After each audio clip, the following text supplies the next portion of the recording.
What is up, guys? Monday night here. Taper night, 4 mile run versus the standard 5 miles that I've been doing, and just zone 2. I think I'm starting to get a little bit more stabilized. I've talked recently about the fact that it has been a little bit of a struggle. I did also forget that I changed my heart rate monitoring on my Garmin. And so my zone 2 ranges, I think, did change a little bit from the past month or two. This started right before I left for Illinois, and I think I only got maybe 1 or 2 runs in there. Now, this maybe accounts for a portion of that minute per mile slower that I've really been experiencing. But additionally, just my heart rate's been higher at all hours of the day. I basically had got down into the high 40s for resting heart rate, and they've been mid 50s for about a week now. So I think I'm finally stabilizing. I'm feeling a little bit stronger. I feel far less tired today, which was good. Going back to work after a long weekend, a weekend of rest, that I feel better. I definitely feel better. And I'm hoping that that continues throughout this week. I'm gonna taper it down with 3 miles on Wednesday. I might do a little bit of 3 miles on Friday. It might just be a walk, might be 2 miles. I'm not sure yet. I'm working that, but I also need to make sure that I maintain decent carbs as I go into the race. I'm feeling pretty good about it. I think it's gonna be a good race overall. Finally booked, all that stress is gone, so just have to get there on Saturday morning. So it'll probably be a little bit of an early morning, wake up probably about 5 o'clock or so, and get up there about 6:30, 7 o'clock, ready for the race. Once I finalize my heat time and know exactly when it's gonna be. So today, one of the things that I really wanted to talk about, or the thing I really wanted to talk about rather, is I had made a note about limiting assumptions. And I spent some time catching up actually in The Daily Stoic. It's a book by Ryan Holiday and Stephen Hanselman, which every day it's basically just got a Stoic principle. And I was probably about half a month behind, realistically, and working through basically 2 to 3 weeks of feedback in there, or principles in there. I came upon this on March 14th, this idea of self-deception. And this kind of coincides with the note that I had written today about limiting assumptions. And so one of the more famous Stoic philosophers, Epictetus, had once said, "It is impossible for a person to begin to learn what he thinks he already knows." And this, in my opinion, goes right alongside with what I call limiting assumptions. These are assumptions that we make based upon scenarios that we don't really have firsthand experience or very limited firsthand experience with. Limiting assumptions are assumptions that we make that prevent the pursuit of real experiences and thereby experience truth, right?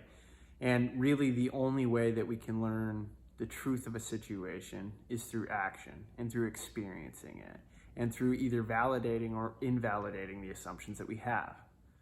But a lot of times, in my experience, what I've done, I make an assumption and I feel like I understand that thing. And these are why I call them limiting assumptions, because they take the place of going out and experiencing a thing for what it is. Whether it be an activity, whether it be a conversation, we just make assumptions about how things are gonna go, or about how an experience is gonna feel, and whether we're gonna like something or not, or whether something is going to be worthwhile or not. And so then we never go do it, and then we never gain that firsthand experience. So I wrote down a couple notes on this as well. The more actions taken, the more that we can reveal truth, and the more truth can be found, right? It's the same as learning anything, right? As we learn something, we go through these phases. I made some notes about this too, which I would like to write on and probably talk about at some point. Is that in the very beginning, we don't understand things really at all, even if you research them, until you go to experience it. And as you improve at something, you become more and more knowledgeable with how it actually works. I've experienced this in a lot of different regards. Professionally in the leadership of people, and exactly how those things work, going through a lot of theoretical classes in my MBA and reading a lot of leadership books and management books. But in principle, when you're actually sitting across the table from a human being and you're trying to manage or lead them throughout the challenges that prevent themselves and that prevent them from being successful or prevent the organization from being successful, you learn so much more, right? And it could be an accelerator for the growth. And this is the same thing with anything. I think eroding this understanding that we could sit back or sit in our apartments or sit in our houses and really come to a really thorough understanding of anything is just naive, and it's lying to ourselves.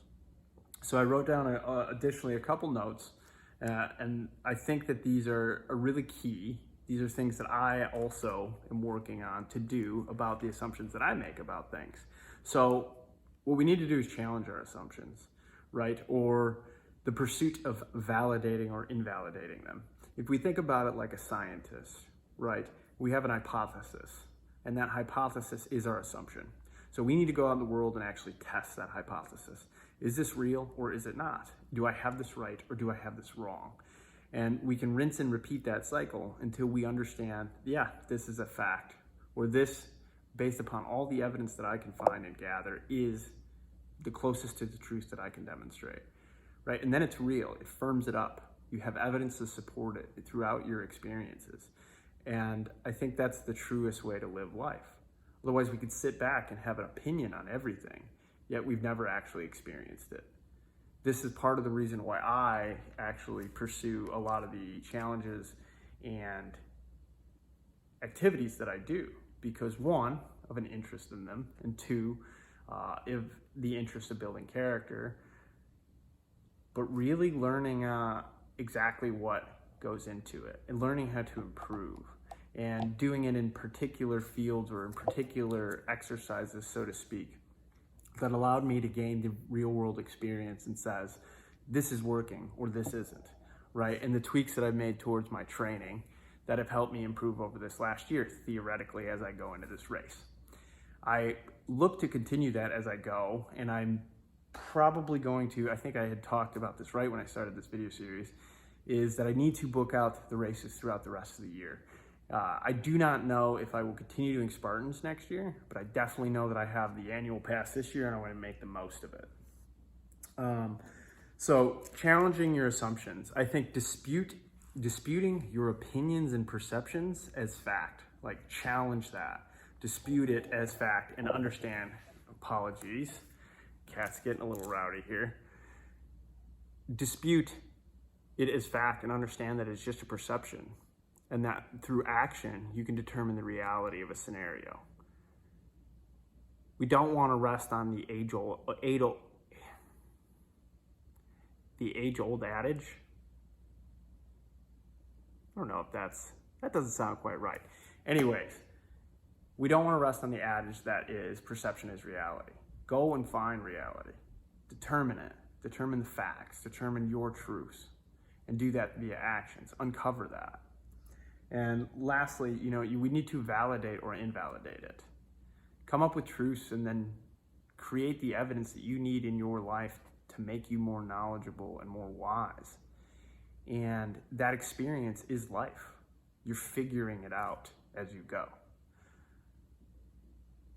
And ultimately, I labeled them limiting because they're holding you back from growing and from learning and becoming the best version of you. The better version of you.